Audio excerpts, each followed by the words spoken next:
ये रिव्यू भी देखिए और साथ में आप एक्साइटिंग कैश प्राइजेस भी जीतिए माई टीम 11 क्विज में, जिसका लिंक और यूनिक कोड आपको इस रिव्यू में हर वक्त नीचे दिखता रहेगा। यूनिक कोड डालने से आपको 100 रुपीज़ का ज्वाइनिंग बोनस भी मिलेगा। My team 11 the forgotten pot boilers के इस एपिसोड में आप सबका बहुत बहुत स्वागत है।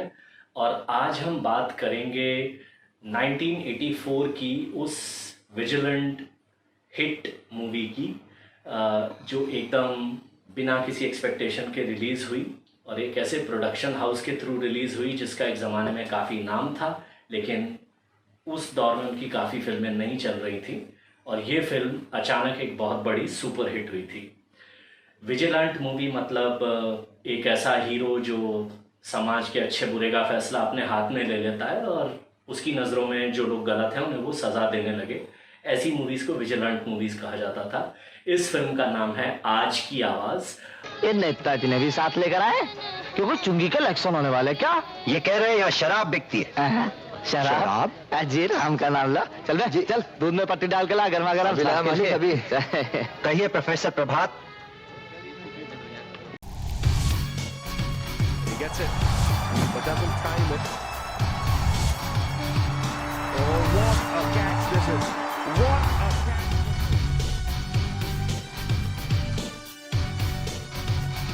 और इसमें हीरो थे राज बब्बर।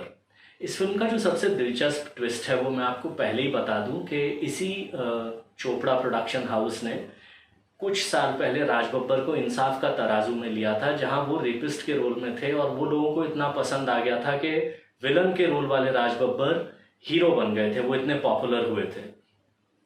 और इस फिल्म में उन्होंने रोल किया था एक ऐसे प्रोफेसर का जो कानून अपने हाथ में ले लेता है और गैंगस्टर्स और रेपिस्ट्स को सज़ा देने लगता है अपने आप, क्योंकि सिस्टम उन्हें सज़ा नहीं दे पा रहा। और ये फिल्म भी बहुत ज़बरदस्त हिट हुई थी। तो पहली फिल्म को डायरेक्ट किया था B.R. चोपड़ा ने और दूसरी फिल्म को डायरेक्ट किया था उनके बेटे रवि चोपड़ा ने। आज की आवाज़ के डायरेक्टर रवि चोपड़ा थे। इस फिल्म की कहानी थी एक छोटे से शहर से एक प्रोफेसर प्रभात राज बब्बर बॉम्बे आते हैं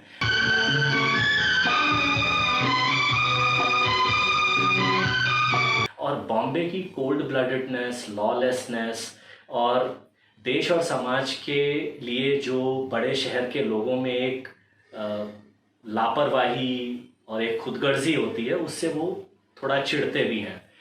और कहीं ना कहीं कुछ ऐसे सर्कमस्टांसेस होते हैं जहां वो सीधा सीधा एक बहुत ही पावरफुल गैंग से उनकी टकराव हो जाती है।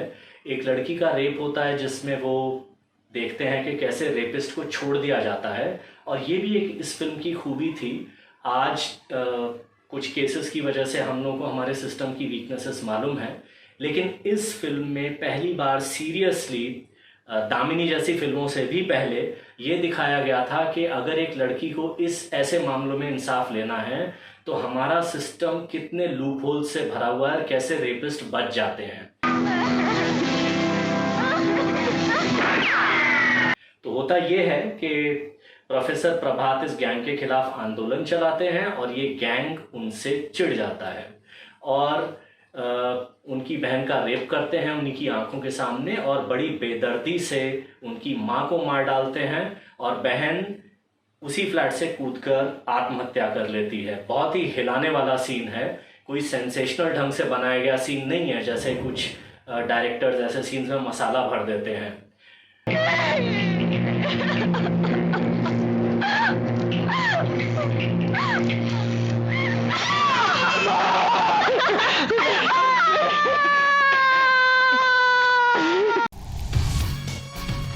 Gets it, but doesn't time it. Oh, what a catch this is! What a catch!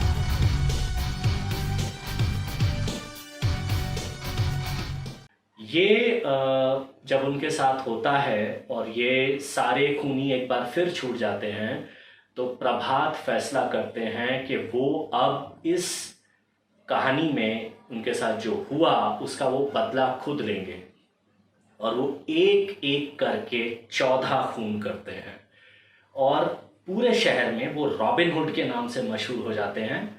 और एंड में वो बाइज्जत बरी होते हैं क्योंकि उनकी गर्लफ्रेंड जो रोल किया था स्मिता पाटिल ने, और मसाला फिल्मों में स्मिता पाटिल का ये सबसे पावरफुल और सबसे अंडररेटेड रोल था। उन्होंने रजनी नाम की एक लॉयर का रोल किया था। तो इसमें इस कोर्टरूम ड्रामा में स्मिता पाटिल की जो एक्टिंग थी और जो दलीलें उन्होंने दी थी वो दर्शकों को और वाह वाह करने पे मजबूर कर गई, क्योंकि तब तक आमतौर पर ऐसी फिल्मों में विलन मरा, ठाई ठाई हुई, कहानी खत्म। लेकिन ये कोर्टरूम ड्रामा जो शायद 10-15 मिनट का कोर्टरूम ड्रामा है सारे विलन्स के मरने के बाद, एक perfect icing on the cake था इस फिल्म में। जिस किसी ने इसे गोली चलाते देखा वो जिंदा नहीं बचा, और जो 2-4 बच गए हैं वो इसे पहचानने से इनकार करते हैं, डरते हैं। जिस आदमी को कोई पहचानता नहीं, जिसका पता शक्ल कुछ मालूम नहीं, जिस पर किसी को शक तक नहीं, वो आदमी अपने आप को कानून के हवाले करता है, अपनी मर्जी से इस कटहरे में आकर खड़ा हो जाता है।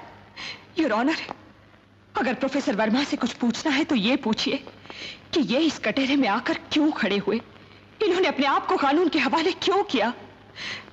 Please your honour.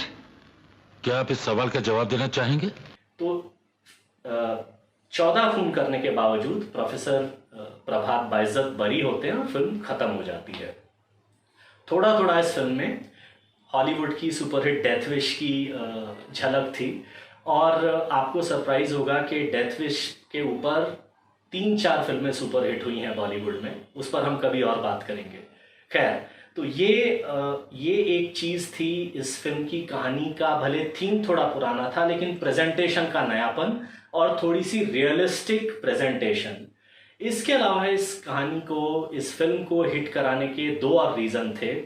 पहली बार एक मराठी एक्टर हम सबके सामने आया जो इस माफिया हेड का सरगना था, जगमोहन दास, और वो हर सिचुएशन में एकदम कोल्ड ब्लडेड लेकिन बहुत ही क्रूर, रूथलेस, भयानक टाइप का आदमी था, जो अपने चेलों को जब वो प्रभात की हरकतों से गुस्से में आते हैं तो बड़े प्यार से उनको बोलते हैं कि ये ज़रूरी नहीं है कि दुश्मन को हराने के लिए उसको मारा जाए, ज़रूरत है कि सिर्फ उसकी हिम्मत को मार दिया जाए, उसकी हिम्मत को तोड़ दिया जाए।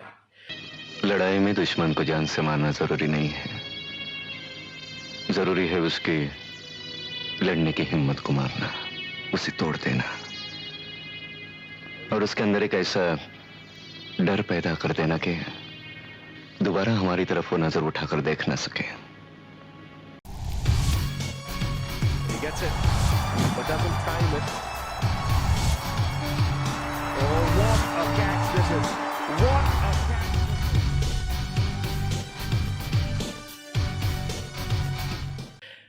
देखने वालों ने सोचा ये कोई 50, 55, 60 साल का होगा बॉम्बे का मराठी एक्टर।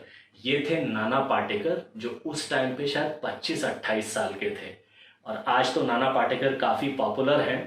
तब बहुत सारे दर्शकों को उनका नाम तक मालूम नहीं था, लेकिन राज बब्बर के बराबर अटेंशन नाना पाटेकर अपने छोटे से 20-22 मिनट के रोल से खींच ले गए थे। और जब जब वो स्क्रीन पे आते थे, मुझे याद है मैं शायद कोई 12-13 साल का रहूँगा, मुझे जेन्युइन डर लगता था कि अब ये भयानक चालू आदमी क्या करेगा। ये उनकी एक्टिंग की पावर थी। इसके अलावा जो एक और कैरेक्टर इस फिल्म में काफ़ी मज़ेदार था और ऐसे ही कैरेक्टर्स की वजह से फिल्म चली भी, वो था इंस्पेक्टर शफ़ी का कैरेक्टर। वो थे शफ़ी नामदार। पुलिस में काम करता करता ईमानदार आदमी उस ज़माने में कैसा फ्रस्ट्रेटेड हो जाता है, कॉमेडी का सहारा लेता है, ये शफ़ी नामदार का कैरेक्टर था। बार बार वो मूंगफली खाते रहते थे। किशन खन्ना की कंप्लेंट प्रोफेसर प्रभात वर्मा ने की। जी प्रवीरकर जी। ये प्रोफेसर प्रभात वर्मा कौन है?